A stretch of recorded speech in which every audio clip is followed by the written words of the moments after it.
Welcome to the Slop Temple. We pray this video helps. You start by sanitizing and degreasing the nail so chrome adheres.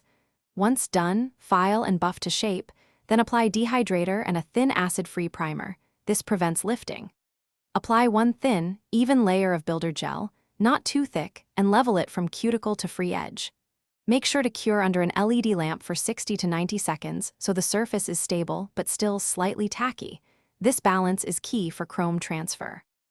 Next, you handle the chrome application. If your builder gel left a no-wipe tacky layer, you can apply chrome directly. If fully cured, lightly wipe with alcohol to leave minimal tack. Once ready, pick up chrome pigment with a silicone tool or soft eyeshadow brush and press it into the tacky surface. Small circular motions pack pigment densely. After achieving desired reflectiveness, apply a very thin builder gel layer to encapsulate the chrome. Make sure to cure evenly for 60 to 90 seconds to lock it in. To finish, you refine edges and seal. Gently file sidewalls to remove excess chrome, then cleanse the nail surface with alcohol to remove loose particles.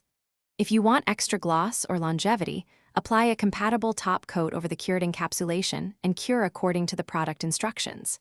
If you notice patchy chrome or fading, don't panic. Rebuff the low areas lightly, reapply pigment only where needed, and reseal with a thin builder gel or top coat. This targeted fix preserves the effect without rebuilding the whole nail.